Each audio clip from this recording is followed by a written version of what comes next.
জাতীয় নাগরিক পার্টি এবং এনসিপি এবং 10 দলীয় ঐক্যজোট বিপুল ভোটে জয়ী হয়ে সরকার গঠন করবে। শরীফ ওসমান হাদী ভাইকে যারা হত্যা করেছেন সেই হত্যাকারীদের বিচার আমাদের আজকের এই নির্বাচনী যাত্রার অন্যতম প্রধান দাবি, অন্যতম প্রধান এজেন্ডা। আপনারা 10 দলীয় ঐক্যজোটকে বিজয়ী করুন, 10 দলীয় ঐক্যজোটের মার্কাকে বিজয়ী করুন। নির্বাচনী প্রচারণার নিয়ম না থাকলেও তারা নির্বাচনী প্রচারণা করেছে, অন্যদিকে গণভোটের পক্ষে প্রচারণা করতে যেয়ে আমাদেরকে নির্বাচন কমিশন শোকজ নোটিশ দিয়েছে। আজকে বাংলাদেশে এক ঐতিহাসিক মুহূর্ত, যেখানে গণ অভ্যুত্থানের পরে বিগত 16 বছরের মানুষের ভোটাধিকার বঞ্চিত থাকার পরে আমরা যখন একটি নতুন নির্বাচন এবং গণভোটের দিকে যাচ্ছি, আজকে থেকে তার আনুষ্ঠানিক প্রচারণা শুরু হচ্ছে। আমরা জাতীয় নাগরিক পার্টি এনসিপি এই ঢাকা বিশ্ববিদ্যালয় এলাকায় অবস্থিত এই 3 নেতার মাজার এবং শহীদ শরীফ ওসমান হাদীর কবর জিয়ারতের মাধ্যমে আমরা আমাদের নির্বাচনের আনুষ্ঠানিক যাত্রা এই ঢাকা 8কে কেন্দ্র করে শুরু করছি। আপনারা জানেন এই ঢাকা বিশ্ববিদ্যালয় এলাকা থেকে 2024 সালের গণ অভ্যুত্থানের অগ্নিপাত শুরু হয়েছিল। এই ঢাকা বিশ্ববিদ্যালয় এলাকা থেকেই এই বাংলাদেশের রূপকার ছিলেন শেরেবাংলা একে ফজলুল হক, এই বাংলাদেশের অন্যতম স্থপতি ছিলেন হোসেন শহীদ সোহরাওয়ার্দী।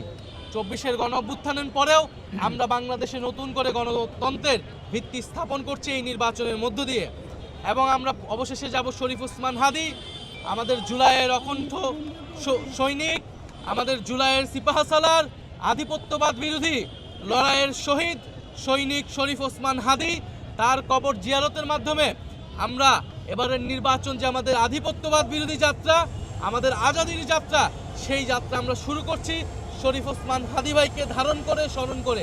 এই নির্বাচনী যাত্রার 2টা বক্তব্য হচ্ছে, প্রথমত গণভোটে সারা বাংলাদেশের মানুষকে আমরা আহ্বান জানাচ্ছি, গণভোটে আপনারা হ্যাঁ ভোট দিন। গণভোটে হ্যাঁর মাধ্যমে সংস্কারের যাত্রাকে অব্যাহত রাখুন এবং শরীফ ওসমান হাদী ভাইকে যারা হত্যা করেছেন সেই হত্যাকারীদের বিচার আমাদের আজকের এই নির্বাচনী যাত্রার অন্যতম প্রধান দাবি, অন্যতম প্রধান এজেন্ডা।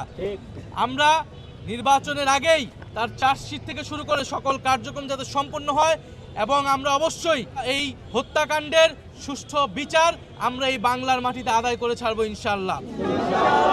সারা বাংলাদেশের মানুষের প্রতি আমরা আহ্বান জানাচ্ছি, আপনারা 10 দলীয় ঐক্যজোটকে বিজয়ী করুন, 10 দলীয় ঐক্যজোটের মার্কাকে বিজয়ী করুন এবং জাতীয় নাগরিক পার্টি এনসিপির সারা দেশে যেই 30 জন প্রার্থী রয়েছে সেই 30 জন প্রার্থীকে শাপলা কলি মার্কায় বিজয়ী করে সংসদে পাঠান।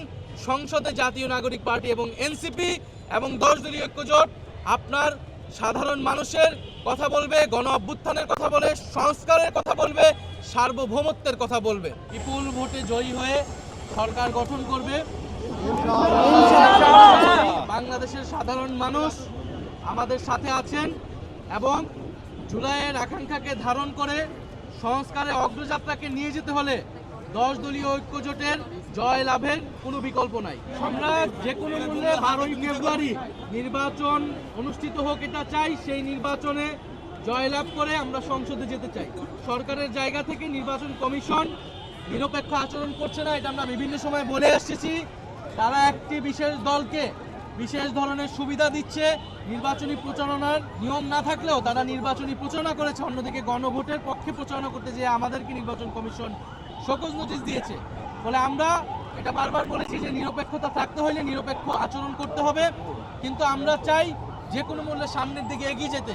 জাতীয় নাগরিক পার্টি এনসিপি সংস্কারের পক্ষে যেরকম দৃঢ় অবস্থান ছিল, বিচারের পক্ষে যেরকম দৃঢ় অবস্থান ছিল, একইভাবে নির্বাচন এবং গণভোটের পক্ষে তারা দৃঢ় অবস্থান আছে।